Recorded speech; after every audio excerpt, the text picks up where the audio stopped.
freeing from the trap. So in this video, what I want to do is analyze suffering and the trap of suffering and why we're all experiencing suffering.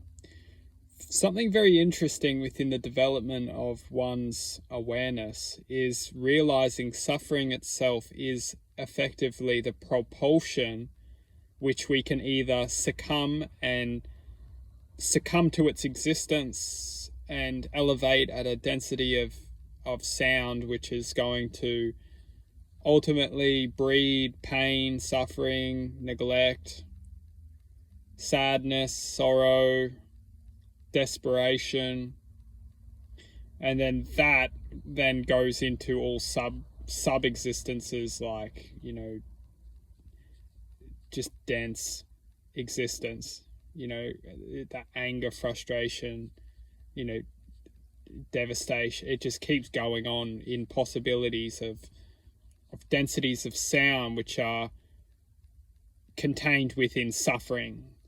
What I would like to do and share in this video is understanding that suffering is a choice, and we either choose to stay within its grip, within its grasp of our soul, you could say. And if we don't learn to come back to the soul and activate the essence, which is truth, we will succumb to this sorrow, self-pity, self-existence, which is all based on looking out into this world and casting judgment in this world. And when we cast judgment, when we judge the outcomes which have taken place and equate these outcomes to why we're existing within such a dense experience, we will always stay in that experience. If we can't take ownership for our present moment, and we can't accept the present moment, no matter how evil, no matter how, this world's brutal. We may have had our innocence taken away from us from a young age. Our innocence, it's innocence. How could somebody do that? Why would somebody want to take that innocence away? It's a great question we should ask. And if we can't come to that silence within realizing the world is brutal, the world is brutal. However, we can't let it keep us getting us down. We can, and it's quite simple. If we continue to let it get us down, we won't move past the suffering. And it's very simple put, although it's not.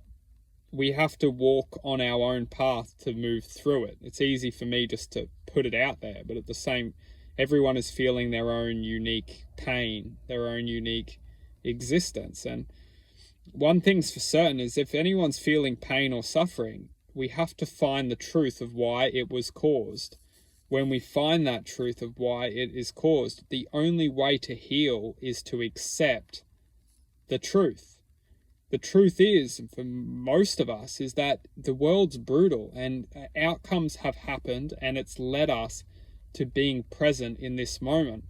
The only way to heal the present moment is to accept the truth, which is the world's brutal. This has happened. And now in order for me to move forward and move over the suffering, completely leave it behind and is to accept the truth, and which is we're all here in this moment. And as long as we hold on to that, as long as we can't accept the truth, we'll never move forward. It's very basic. Once we start to move forward and start to manifest that different speed of sound, that speed of sound of happiness and prosperity and joy, once we reach that, we will understand that without the suffering, we could never find that path to that level of happiness. And it's extremely interesting, but you speak with the people who are connected to the happiness, and they will understand that without the pain, without the suffering in the first place, we would never have reached that level of quantum awareness of joy, positivity, love, happiness. The suffering is only a negative when once experienced. We will always hold on to the suffering, but we will learn to contain it and learn to love it, learn to be, at the end of it, learn to understand that without the suffering, we would never have accessed that quantum field of love, happiness, joy, positivity, compassion.